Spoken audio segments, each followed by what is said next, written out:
are there other countries that, you know, it just seemed like, okay, my son has all these Dragon Ball Z and all this kind of stuff, and it just seems like the Japanese had a lot of creativity. Are there other countries that you guys look at and go, man, they are really ahead of the game, or are they looking at the Americans going, we are ahead of the game? I think it's India. India. I'm sorry? India. There's like a giant pool of animators starting to emerge. So it's like, a lot of our stuff that we're making here is already being farmed out. We'll design it here, and then they'll take it and detail it all out. For a lot lower salary. Right, but what about the, I mean, we all understand the outsourcing, but I'm just talking about the creativity and the, you know, that area. It's like, you look at them and go, wow, I could really use them, and they come to you guys and go, yeah, we can really use what you did. You know, is there that networking kind of, is there someone leading the pack in countries, that kind of thing? yeah, that was huge. So the Kiwis, New Zealand, a lot of talented artists. There's talented artists everywhere. They're all over the place. It's really the economy, the global community is coming together, and people are learning from one another. 3 or 4 weeks ago, I was lucky enough to go on a trip to Estonia with my fellow faculty here and Dean Hogan. And in the evening, I made a point to go and meet locals, you know, around town. And I met some people, and they're just this guy heard I was in a coffee shop, heard my American accent, walked up to me, and he knew 3D Studio Max, and he asked me what we're doing here. I was teaching, and so it might as well be my neighbor. You know, it really doesn't matter. It's just such a smaller community now. There was Ludos from Canada. He worked at Soft Damage, very talented, Montreal, Canada. Vancouver. Yeah. Like on Prince Caspian, like half the team is from Vancouver.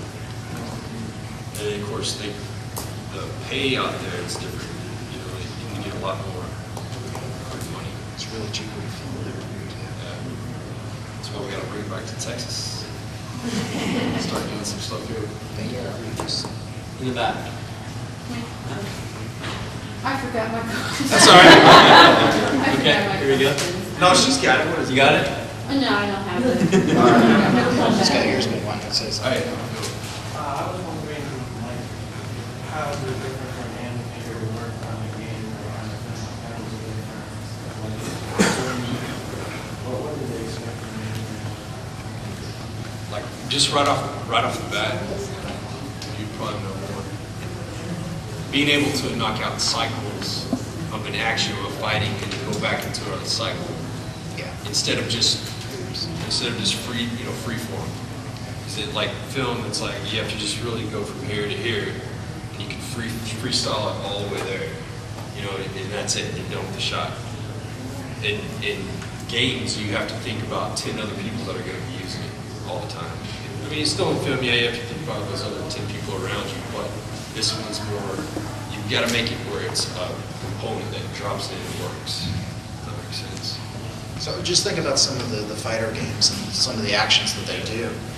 Those are all canned loops that have to interact with every other loop. So if I'm in a pose and I'm going to throw a punch, I've got to come back to that pose so I can throw the roundhouse kick or whatever it is I need to do. And for games, it's very much loops, whereas I can definitely see the difference. You guys just go in there and have a good time in it. But a good animator is a good animator. It doesn't matter. You've got to be able to express character. You've got to be able to communicate that character. It doesn't matter if you're doing loops or freeform. Or puppets. Yeah. Or puppeteering. It's like, it doesn't matter. It's like you can bring life to a sack. Like a car, you know, just like making it like look around or whatever. Like Jim Henson, for instance, like he made with these little furry animals, like come to life, like Kermit the Frog. When I was like 10, it was like, or not 10, I was too little. But I thought they were real, like when I was a little kid. You know? I still think they're real. It's still there.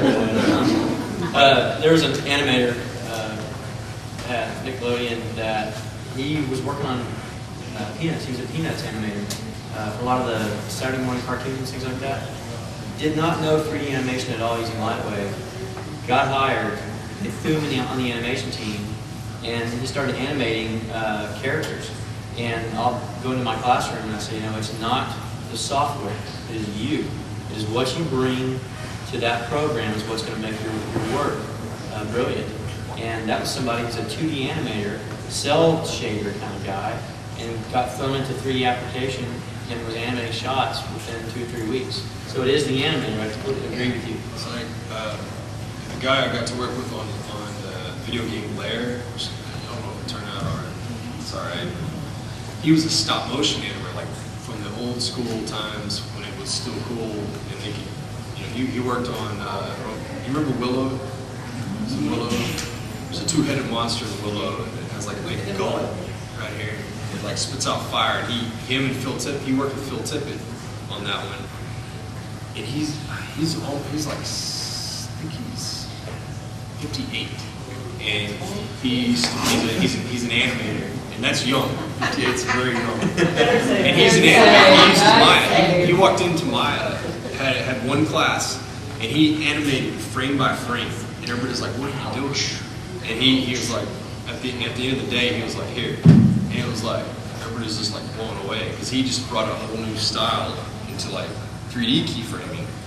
So it didn't matter. It's like the motion translates, like energy, brings something to life, and translate through, anything.